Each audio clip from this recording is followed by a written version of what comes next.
사랑하고 사랑하고 또 사랑합니다. 인사하겠습니다. 시작. 사랑하고 사랑하고 또 사랑합니다. 아멘. 손을 잡으니까 더 행복해 보이네요. 옆에 있는 분 또는 뒤에 있는 분하고 손을 잡고 또 이렇게 한번 인사하겠습니다. 우리 하나님은 유일하신 분이십니다. 시작. 우리 하나님은 유일하신 분이십니다. 아멘. 유일하신 하나님이라는 제목으로 말씀을 나누겠습니다. 오래전에 리거레 목사님께서 우리의 삶은 하나님의 목적에 의해서 이끌려서 살아내야 된다라고 말씀을 하셨죠. 그러니까 하나님께서 이끄시는 대로 우리가 살아가야 되고, 그 이끄심의 방향에는 크게 5가지가 있다라고 말씀을 하셨어요. 그 중에 한 2-3가지만 이렇게 잠깐 살펴보면, 하나님이 우리를 이끄시는 삶의 방향은 예배, 그리고 성도 간의 아름다운 교제, 그리고 아직 하나님을 모르고 예수님의 이름을 모르는 자들을 향한, 열방을 향한 선교와 전도가 우리의 방향을 주장하게 된다라는 거죠. 그리고 이 이끄심에서 벗어나게 되면 내 마음대로 사는 게 되잖아요. 그런데 사실은 내 마음대로 사는 게 아니고요, 무언가에 이끌려서 살아가게 된다라는 거예요. 이 이끄심에서 벗어나게 되면 하나님의 이끄심대로 살아가는 것이 아니라 하나님 이외에 내가 조금 더 중요하게 여기는 것들에 의해서 나는 그냥 내가 하고 싶은 대로 해 라고 얘기는 하지만, 살펴보면 그 무언가에 의해서 내 삶이 수동적으로 끌려가게 된다라는 거죠. 이스라엘 백성들은 오늘 읽었던 본문까지의 말씀의 내용을 살펴보면 어찌 되었던지 간에 하나님께서 이끄시는 대로 여기까지는 잘 따라왔습니다. 물론 우여곡절도 많이 있었죠. 불평도 하고 또 불만도 있고 또 모세를 대적하기도 했고요. 그래서 1세대는 이 자리에 남아있지 않고 그 다음 세대, 우리 자녀 세대들이 이제 오늘 신명기 말씀의 주인공으로 등장을 하게 됩니다. 여러분, 하나님이 이끄시는 대로 살아가기 위해서는 우리가 해야 할 첫 번째가 있는데요, 그것은 바로 하나님을 향한 간절한 열망을 담은 부르짖음이 있어야 된다라는 거예요. 요셉을 알지 못하는 애굽의 새 왕이 일어난 이후로 이스라엘 백성들은 날마다 아침이면 점심이면 저녁이면 이렇게 부르짖었던 이야기들이 있었죠. 하나님, 나를 구원해 주십시오. 하나님, 이 어려운 삶 가운데 우리를 구원해 주십시오. 자유를 향한 그들의 부르짖음이 애굽에서 노예가 아니라 못 먹어도 또 못 입어도 하나님의 자유인, 하나님의 백성이 되고 싶습니다 라는 그 간절한 부르짖음이 있을 때에 우리의 삶이 비로소 하나님이 이끄시는 대로 살아가기를 시작하게 된다라는 거예요. 그럼 그 출애굽기 말씀을 읽어보면 멜 깁슨 감독을 맡고 주연을 했던 좀 옛날 영화인데요, 브레이브하트라는 영화가 있어요. 그 스코틀랜드의 이제 독립을 위해서 애쳤던 그 전사의 이야기인데, 마지막에 잡혀가지고 이제 단두대에서 목이 잘리면서 이제 죽게 되잖아요. 그때 라스트 마지막으로 할 말이 없냐 물어봤을 때 이 멜 깁슨 주인공이 프리덤이라고 막 크게 외치는 장면이 딱 생각이 나더라고요.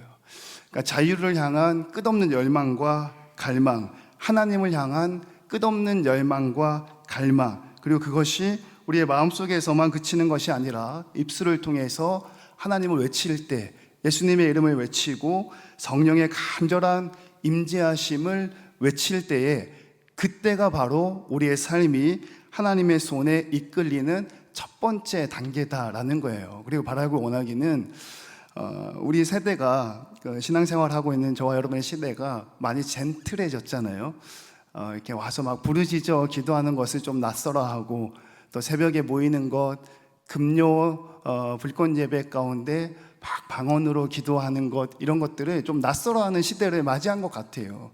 그러나 성경 말씀은 저와 여러분에게 하시고자 하는 얘기는, 하나님께서 이끄시는 그 손을 붙잡는 첫 번째 단계가 부르짖음이다라는 거예요. 하나님을 향한 갈망을 금요일 저녁마다, 또 예배마다, 또 중요한 시간마다 하나님의 성계에 나와서 우리가 하늘을 향해서 또 2손을 높이 들고 하나님의 이름을 부르고, 예전에 우리 부모님들 그랬거든요. 집회하면 여기서 한 떼굴떼굴 한 2바퀴는 굴러야 은혜 받는다 그런 얘기도 하셨고, 또 방언 기도는 어떻게 해야 받죠? 받을 때까지 기도하면 받거든요. 받을 때까지 밤이 새도록 날이 새도록. 은사는 또 어떻게 하면 받죠? 받을 때까지 기도하면 주시거든요. 하나님의 이름을 부르면 주시는 거거든요. 그렇게 하나님의 이름을 부르면서 하나님의 손에 붙들림 바 될 수 있는 그런 축복이 있기를 주님의 이름으로 축원합니다. 이스라엘 백성들이 우여곡절이 있지만 또 우리 모두도, 예배자인 우리 모두도 하나님이 이끄시는 대로 지금 이 자리에 모여서 함께 예배하고 있는 줄로 믿습니다. 물론 하나님이 이끄시는 데 끌려다니다 보면 불평도 생길 수 있죠. 불만도 생길 수가 있죠.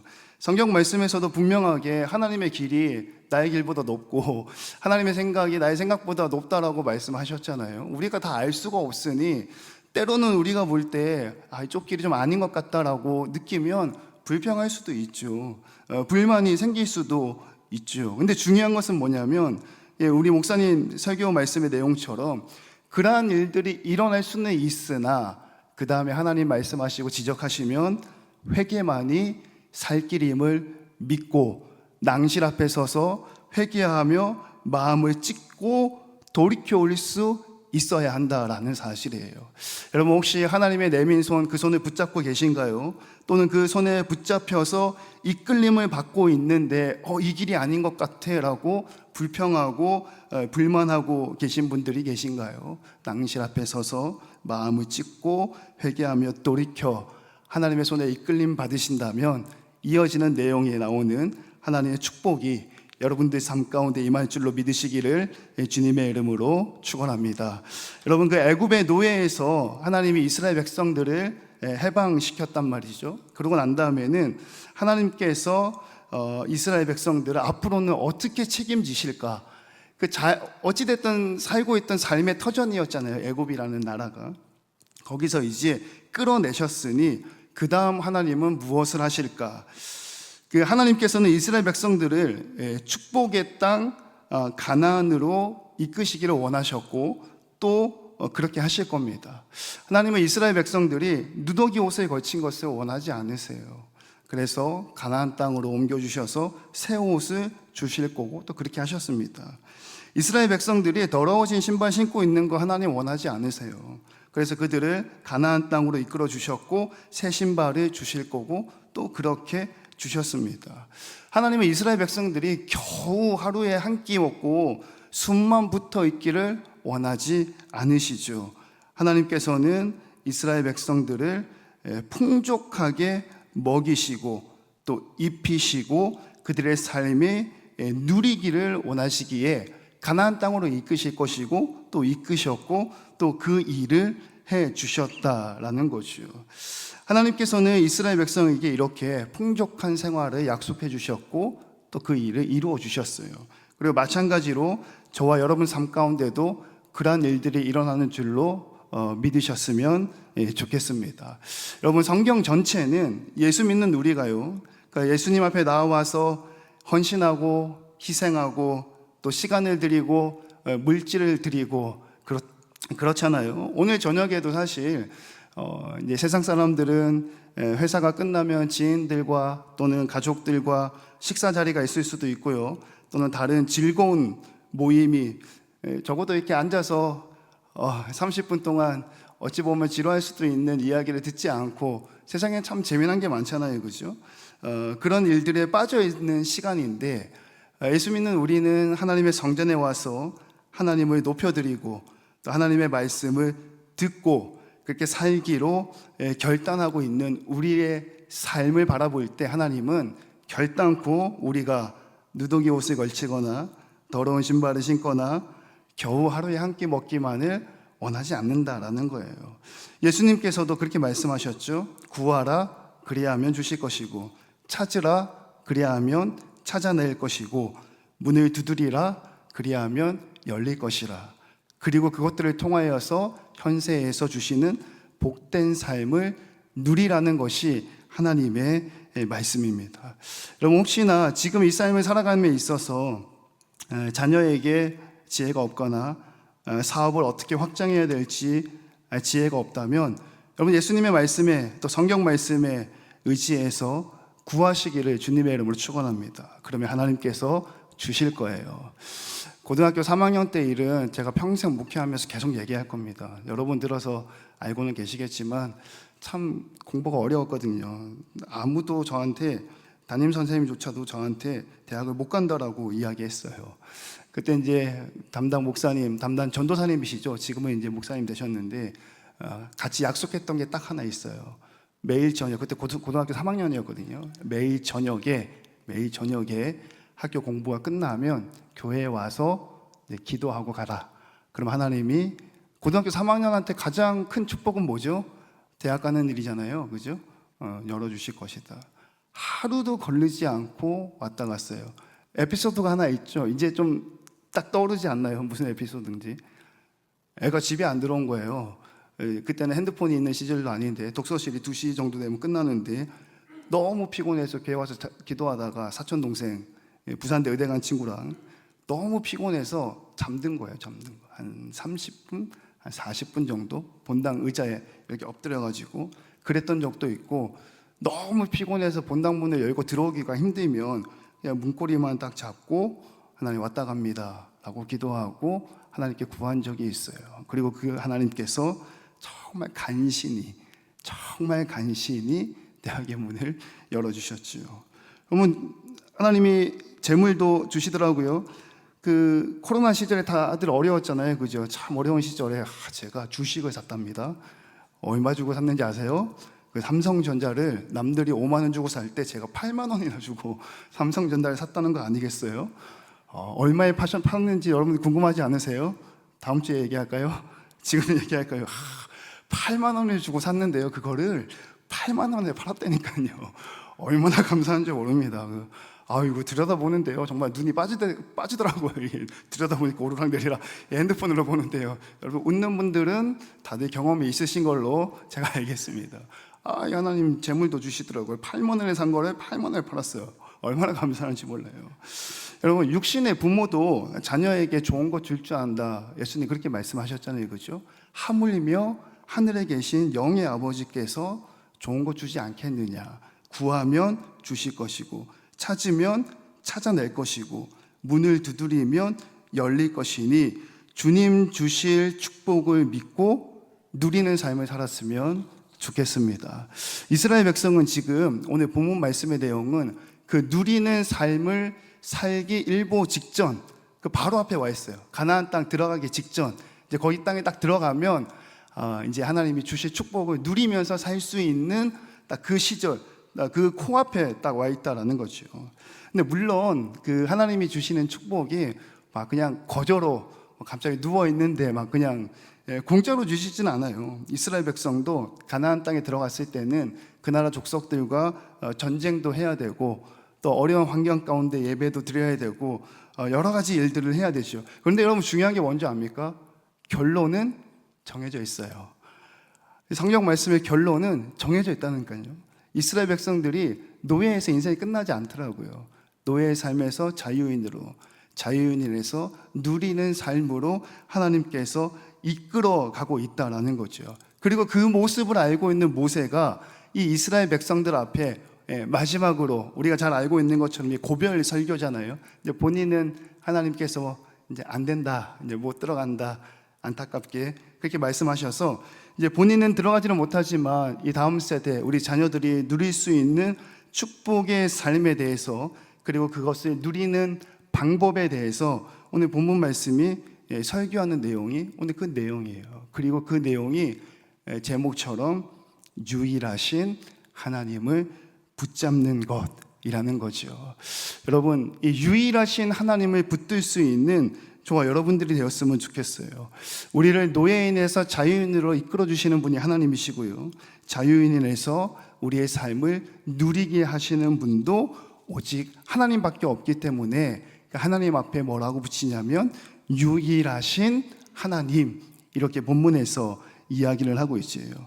그 하나님에 관해서 이제 설명하는 성경의 구절들이 참 많이 있습니다. 만군의 여호와라든지 치료자 하나님이라든지 여러 가지 하나님에 대해서 설명을 하잖아요. 근데 그 하나님에 대해서 설명할 때 하나님이 유일하신 분이십니다라는 성경 구절은 오늘 본문 말씀이 처음이고 마지막이에요. 하나님에 대해서 설명할 때 하나님은 유일하신 여호와 하나님이십니다 라는 내용이 오늘 본문 말씀에 처음 등장하고 또 오늘 본문 말씀으로 마지막이다라는 거예요. 그러면 왜 모세는 하나님에 대해서 이스라엘 자녀들에게 이야기할 때에 왜 하나님이 유일하다라고 말씀을 이렇게 설교를 나누었을까? 우리의 인간의 심리가 잘 드러나 있는 거예요. 사람은 연약하잖아요. 부족한 존재잖아요. 아담과 하와의 사건을 보면 알 수가 있죠. 실수하고 잘못하면 회개하고 돌아오면 되는데 자꾸만 남 탓하잖아요. 여자가 나한테 줬어요. 그러고 여자는 또 뭐라 그러죠? 뱀이, 하나님이 만드신 뱀이 나한테 이걸 줬어요. 그러잖아요. 가인과 아벨 사건도 마찬가지죠. 하나님이 가인을 찾을 때 뭐 설마 가인을 찾아가지고 혼내키려고 찾았겠어요? 그냥 한번 물어보고 싶었던 거죠. 근데 가인은 막 버럭버럭 화를 내잖아요. 왜 내 동생을 나한테 찾습니까? 내가 동생을 지키는 자입니까? 막 버럭버럭 하나님께 화를 내잖아요. 근데 하나님 마지막에 어떻게 하셨죠? 가인이 벌받고 쫓겨나갈 때 표시를 주셔서 누구든지 가인을 치는 자는 벌을 7배나 더 받게 하겠다. 보호하시고 지켜주시는, 보호하시고 지키시고 인도하시는 하나님인데 우리의 이거 심성이 고약하고 못된 거예요. 우리의 본성이 나쁜 거죠. 그래서 복받기 바로 직전에 있는 이스라엘 백성들에게 모세가 뭐라고 얘기하냐면, 복받으면 하나님이 유일하지 않다라는 미혹과 유혹을 받게 된다라는 거예요. 그리고 하나님을 떠난다라는 거죠. 그리고 그것을 알고 있기에 미리 경고적으로 또는 미리 축복을 받는 방법에 대해서 모세가 얘기하죠. 여러분, 이스라엘 백성들은 그 양을 치는 민족이었잖아요. 목축하는 민족입니다. 그렇죠? 근데 가나안 땅에 들어가면 어떻게 되죠? 농경을 하게 되고 정착을 하게 돼요. 이스라엘 백성들은 전쟁을 잘 모르는 백성들이잖아요. 근데 어떻게 되죠? 가나안 땅에 들어가서 정착하면 주변 사람들하고 전쟁해야 되고, 우리가 다윗의 역사 이후의 이야기들을 아는 것처럼 주변의 수많은 나라들과 전쟁을 해야 된다라는 거예요. 그리고 이 모든 과정 가운데, 복받는 모든 과정 가운데 무슨 일이, 무슨 미혹과 무슨 유혹이 생기느냐? 여호와 이외에 다른 하나님이 있구나 알게 된다는 거예요. 태양의 하나님이 있구나, 바알신이 있구나, 다산과 출산을 상징하는 풍요의 하나님이 있구나, 전쟁을 승리로 이끄는 전쟁의 하나님이 있구나 라는 거예요. 그리고 헷갈리면서 뭐라고 되냐면 여호와라는 이름이 그들의 머릿속에서 점차 희미해지는 거예요. 이 중에서 헷갈리면서 지금 나에게 복을 주시는 하나님의 이름이 뭐였지? 라고 헷갈린다라는 거예요. 여러분, 오늘날도 그렇지 않을까요? 누가 나에게 복을 주시는가? 또는 무엇이 우리의 삶을 조금 더 풍요롭게 하고 여유롭게 하느냐? 태양의 하나님, 다산의 하나님, 전쟁의 하나님. 오늘날로 달리 이야기하면 돈의 하나님이 되겠죠. 오늘날로 달리 얘기하면 인맥의 하나님이 되겠죠. 오늘날로 달리 이야기하면 많이 배운 지식의 하나님, 권력의 하나님이 생겨나게 되겠죠. 복 주시는 분은 여호와 하나님이신데 복을 너무 많이 받다 보니까 이 여호와라는 이름이 조금씩 희미해지는 거예요. 그리고는 헷갈리게 되고 미혹당하고 유혹당하게 된다라는 거죠. 그래서 모세는 그 다음 세대, 복받을 세대, 저와 여러분을 향해서 명확하게 결단을 요구하는데, 우리에게 재정을 주시는 분은 하나님이시고, 우리에게 인맥을 주시는 분은 하나님이시고, 우리에게 권력과 지혜와 지식을 주시는 분은 하나님, 그 이름은 여호와시다, 유일하신 하나님이시다 라고 선포하고 있는 거예요. 그리고 그렇기 때문에 그 다음에 우리는 마음과 뜻과 힘을 다해서 하나님을 사랑해야 된다라는 거죠. 여러분, 말씀을 좀 정리해 보겠습니다. 성경에 보면 가난하지만 하나님을 너무 사랑해서 두렙돈을 헌금했던 과부 이야기가 나와요. 성경에 보면 가난하지만 하나님은 너무 사랑해서 향유 옥합을 깨트렸던 여인의 이야기가 나옵니다. 말씀에는 가난하지만 하나님을 너무너무 사랑해서 예수님 발치 앞에 앉아서 말씀을 들었던 마리아 이야기가 나와요. 우리의 모습이 그 여인들의 모습과도 같이 마음과 뜻과 힘을 다하여 하나님 사랑함으로 유일하신 하나님을 고백하고 선포하며 누리는 삶을 살아갈 수 있는 저와 여러분 되시기를 주님의 이름으로 축원합니다.